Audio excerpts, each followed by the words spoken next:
Germany ने जब समय आया तब भारत को उसकी सीमाएं दिखा दी हैं, जिससे भारत की परेशानी सिर चढ़कर बोल रही है।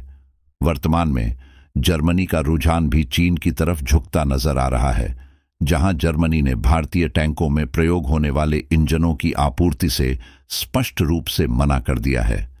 दरअसल जर्मनी विश्व की तीसरी सबसे बड़ी अर्थव्यवस्था होने के साथ साथ इंजन निर्माण में भी एक प्रतिष्ठित देश माना जाता है, जिस पर भारत और अमेरिका सहित अनेक देश इंजनों की आपूर्ति के लिए मुख्य रूप से निर्भर हैं। भारत अपनी रक्षा के लिए जर्मनी से टैंकों में प्रयोग होने वाले इंजन भी खरीदता है, परंतु जर्मनी ने अपनी सीमाएं स्पष्ट करते हुए भारत को टैंकों के लिए प्रयोग होने वाले इंजन अगले 4 वर्षों तक प्रदान करने का इनकार कर दिया। जर्मनी का विचार था कि यदि वह भारत को इन टैंकों के इंजन की आपूर्ति नहीं करेगा तो भारत इन्हें निर्मित नहीं कर पाएगा, लेकिन जर्मनी की यह सोच उस पर ही भारी पड़ गई है। पूरी जानकारी क्या है, इस वीडियो में विस्तार से जानेंगे, किंतु आगे बढ़ने से पूर्व वीडियो को एक लाइक देकर चैनल को सब्सक्राइब अवश्य करें, क्योंकि यह आपके लिए मात्र 1 सेकंड का कार्य है, परंतु इससे हमें यह बहुत बड़ा सहयोग है। ध्यान दीजिए, यह पहली बार नहीं है जब जर्मनी ने भारत को इंजन की आपूर्ति रोकी है, क्योंकि लगभग 4 महीने पहले अक्टूबर 2023 में जोरावर हल्के टैंक जो भारत में निर्मित हो रहे थे, उनमें जर्मनी के शक्तिशाली और मजबूत इंजनों का प्रयोग हो रहा था।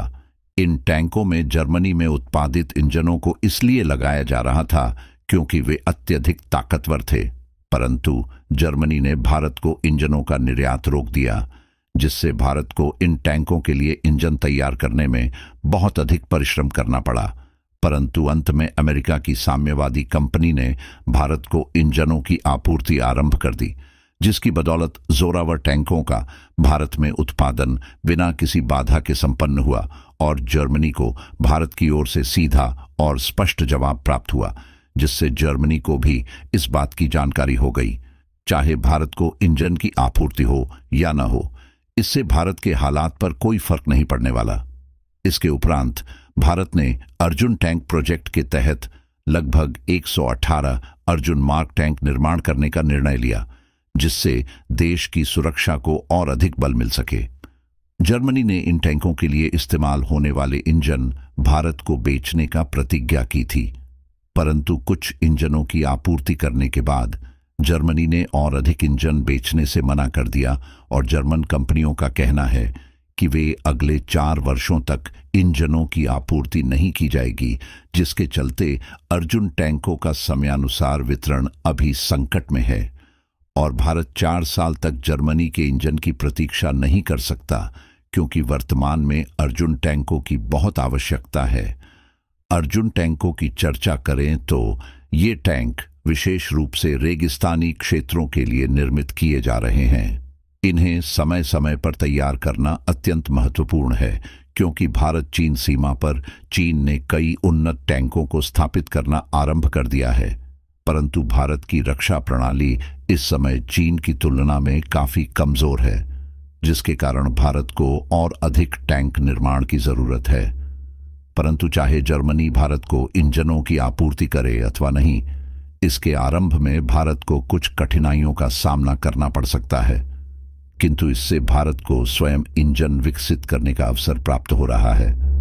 जहां सम्माननीय रेड्डी ने बताया कि भारत की DRDO और L&T स्वदेशी तकनीकी पर आधारित इंजन का निर्माण करने वाली है, जो विशेष रूप से अर्जुन टैंकों के लिए तैयार किए जाएंगे। और यदि हम देखें तो जब तक भारत को किसी भी उद्योग में अंतर्राष्ट्रीय स्तर पर धोखा नहीं मिलता, तब तक उस उद्योग में स्वावलंबन प्राप्त करना कठिन होता है। लेकिन अब भारत के पास टैंकों में प्रयोग होने वाले इंजनों को स्वयं बनाने का अवसर आ चुका है। यह भी सुनने में आ रहा है कि भारत का DRDO एक बार फिर से अमेरिका की एक कंपनी से इंजन खरीदने का विचार कर रहा है, और विशेष बात यह है कि अमेरिका की इसी कंपनी से पहले भी भारत ने जोरावर हल्के टैंकों के लिए इंजन खरीदे थे। इस कंपनी के इंजन जर्मन इंजनों से किसी भी मामले में कम नहीं है, यानी कि जब तक भारतीय कंपनियां इन टैंकों के लिए शक्तिशाली और उन्नत तकनीकी वाले इंजनों के शोध में लगी हुई हैं। हम अमेरिका से शुरू किए गए इंजन का प्रयोग अर्जुन मार्ग के एक टैंक में करेंगे। इससे टैंक्स के उत्पादन में समय के अनुसार कोई भी बाधा न आए। यदि गौर किया जाए तो भारत ने हाल के 2 वर्षों में टैंक्स के निर्माण पर ध्यान केंद्रित किया है, जबकि इससे पहले अधिकांश टैंक्स की खरीदी रूस जैसे देशों से की गई थी। वर्तमान में भारत में लगभग 2400 T-72S टैंक्स सक्रिय हैं, जिन्हें रूस ने निर्मित कर भारत को सौंपा है। परंतु अभी हाल ही में गुजरे कुछ दिनों में जब रूस और यूक्रेन के मध्य रूसी टैंकों की गोलीबारी के समय विफलताएं आई हैं, इससे भारत का भरोसा रूसी टैंकों पर से उठ गया है और इसलिए अब भारत ने अत्याधुनिक AI तकनीकी से लैस टैंक अपने देश में ही विकसित करने की दिशा में कदम बढ़ा दिए हैं। इस खबर से जुड़ी भारतीय सेना की योजना से विरोधी देशों में बेचैनी बढ़ सकती है, क्योंकि यह समझा जा रहा है कि भारतीय सेना ने पुराने रूसी टैंक T-72 को दरकिनार करने का निर्णय ले लिया है और इनकी जगह भविष्य के लिए तैयार युद्ध वाहन अर्थात FCRV को अपनाने जा रहे हैं, जो भविष्य की जरूरतों के अनुरूप होंगे। आधुनिक टैंक विकसित किए गए हैं और विशेष बात यह है कि ये सभी भारत में ही निर्मित किए जाएंगे और इनमें प्रयोग होने वाले इंजन सहित सभी पुर्जे पूरी तरह से भारतीय होंगे। चूंकि भारत नहीं चाहता कि जिस प्रकार जर्मनी ने इंजनों की आपूर्ति रोक दी है, उसी तरह भविष्य में कोई अन्य राष्ट्र भारत के साथ विश्वासघात करे। यदि हम देखें तो जर्मनी ने सिर्फ भारतीय टैंकों के लिए इंजनों की आपूर्ति बंद की है, जबकि वाहनों के लिए इस्तेमाल होने वाले कुछ इंजन अब भी जर्मनी से ही मंगाए जा रहे हैं। यह भी संभव है कि जर्मनी द्वारा इंजनों की आपूर्ति बंद करने में चीन का भी हाथ हो,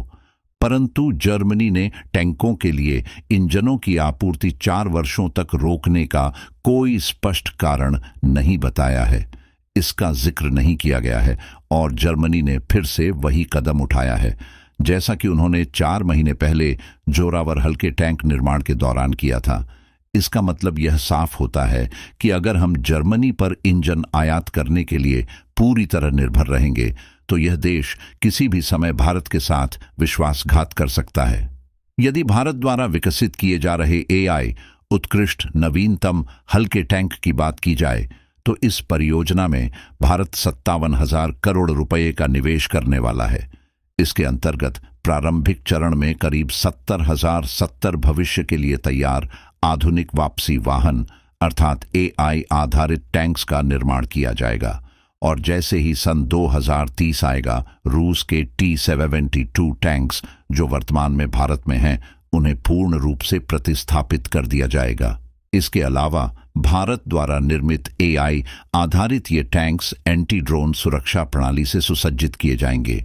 इसी तरह और भी नॉलेजेबल वीडियो देखने के लिए चैनल को सब्सक्राइब करके बेल आइकॉन को ऑल पर जरूर सिलेक्ट करें। जय श्री राम।